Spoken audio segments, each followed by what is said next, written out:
wanting to do a video about medieval sauces for some time now. And recently, one of my subscribers to the premium content, Ryan, got me thinking about this more in a specific sense, that of hot and spicy sauces. What do you do, he asked, if you like eating medieval food, but you really like hot sauce too? Well, I'm going to take us on a culinary trip across medieval Europe to explore 3 hot and spicy medieval sauces.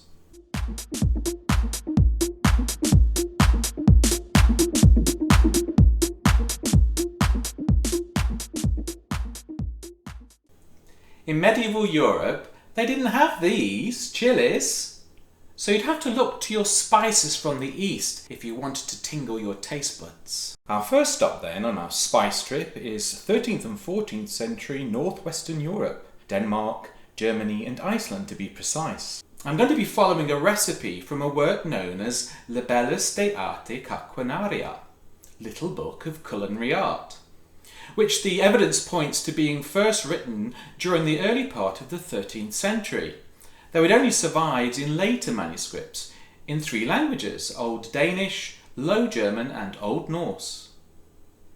The recipe I've chosen is called a sauce for lords, or a lordly sauce. In Old Danish, excuse my pronunciation, herre salsa. This was posh stuff in medieval Denmark, Germany and Iceland, as you can tell from all the luxury spices involved. Cloves, nutmeg, cardamom, pepper, ginger and cinnamon. Remarkably, for a medieval recipe, we are given the proportions of the dry ingredients. All the spices are in equal amounts, we're told, except that there should be as much cinnamon as all the other spices together. And then we should add twice as much toasted bread as of everything else. So first I recommend grinding your own spices fresh from whole spices, as this gives you much more potency. Though we must acknowledge that the medieval spices arriving into Europe would have probably not been as potent as they are today, because they travelled a long way, many months, all the way from East Asia, even as far away as Indonesia in some cases. In other words, what we're making here are somewhat gutsier versions of those original medieval recipes. For just a small amount of lordly sauce, you'll need 1 1/4 teaspoons of ground cinnamon, 1/4 teaspoon each of ground cloves, ground nutmeg, ground green cardamom, ground black pepper and ground ginger. A tip on grinding dried ginger.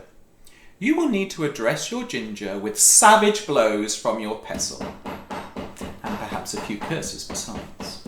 It will also need sieving to get rid of the coarse fibres, and because I'm a perfectionist, I regrind it and use the fine sieve as well to get this beautiful ginger powder. Returning to the lordly sauce, add 1 tablespoon of lightly toasted breadcrumbs. These have been ground up in my mini food processor. Next, combine all these with strong vinegar, the medieval recipe says. I'm using a white wine vinegar, which is indeed punchy. Smell is amazing.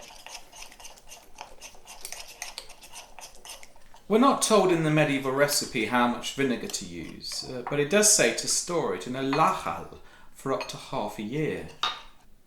A lachal is a small, rounded wooden flask or cask used for liquids. This may imply then that our lordly sauce was at least in a semi-liquid state. I'm going for something like a thin mustard, which is what this reminds me of.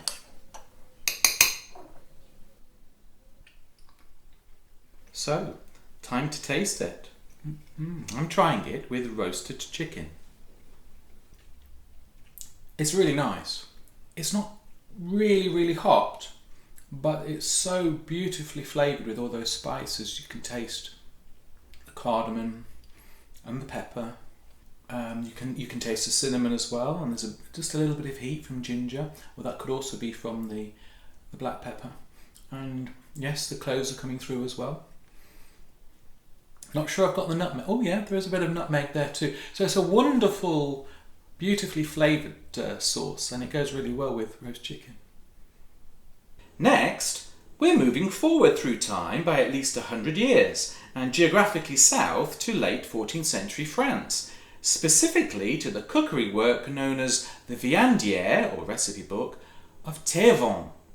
Monsieur Taillevent, whose real name was Guillaume Tirel, was the chief cook to King Charles V of France. We're going to recreate his poivre noir, his black pepper sauce, which was typically eaten with goose or gosling.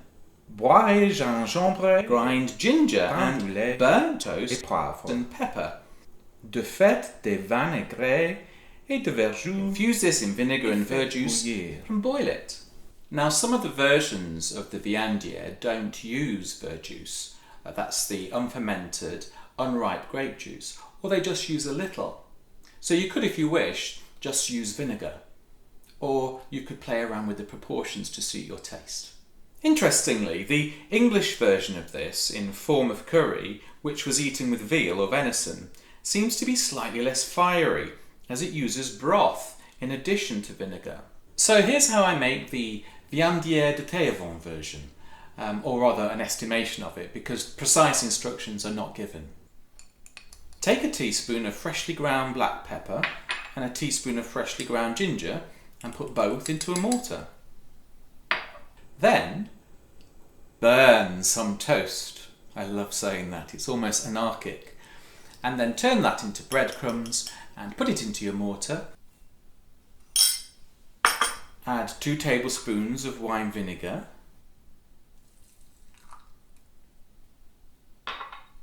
And the same amount of verjuice.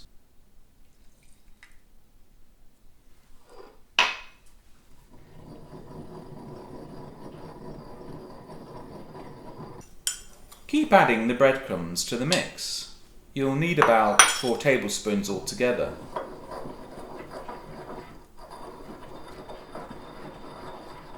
Once you've got a pulpy mass, scoop it up into a small saucepan and add another 4 tablespoons of vinegar. Mix it all up and bring to the boil for about 1 or 2 minutes, stirring to break down the bread. The sauce will look quite creamy. So, poivre noir sauce, black pepper sauce with some chicken again.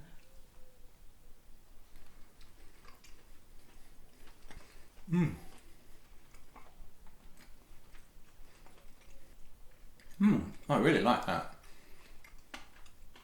The vinegar and the black pepper really combine together to give a sort of almost punchy, stinging flavour in the mouth. Really good, really enjoyed that.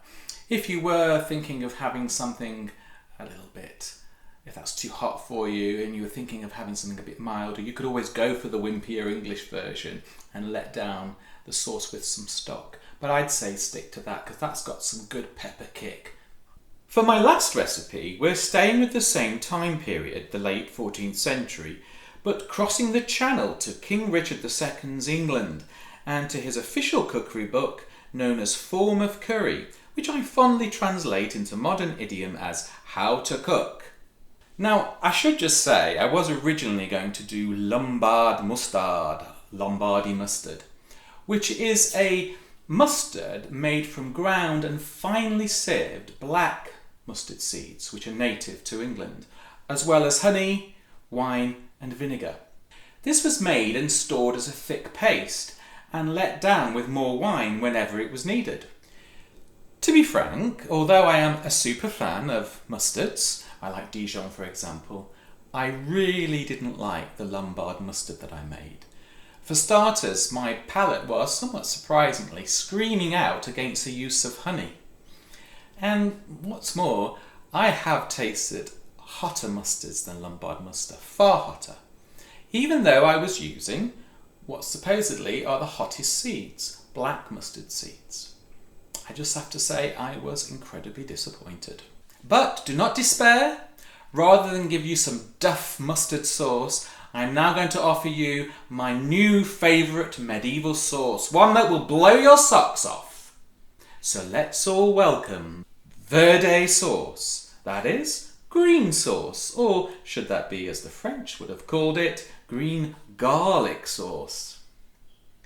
The instructions are simple enough.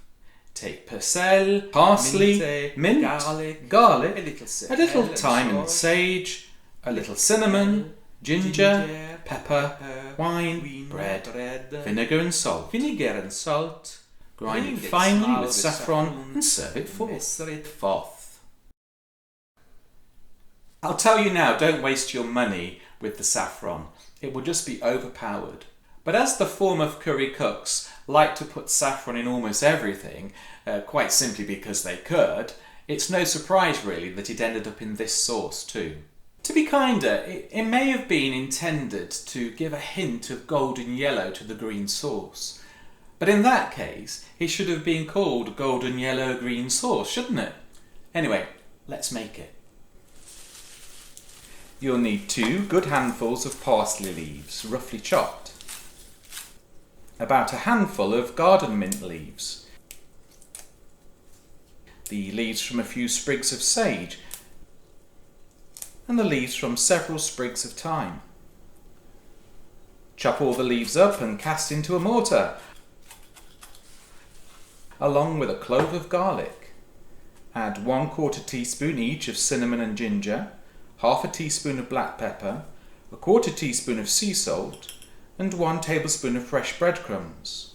Then 2 tablespoons each of white wine and white wine vinegar. Then you grind away.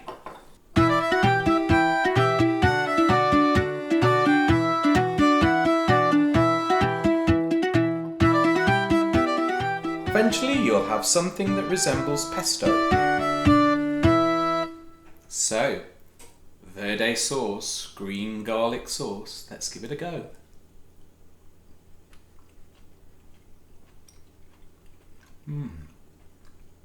That has definitely got some punch. It's that fresh garlickiness that gives it that.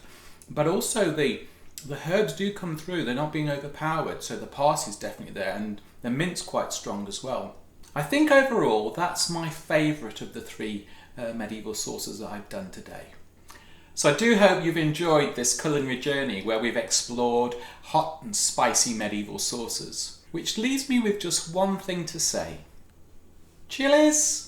Who needs chillies?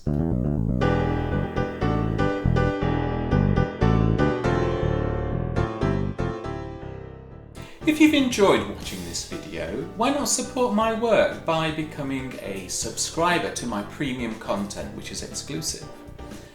The instructions on how to do this are given in the description of the video below.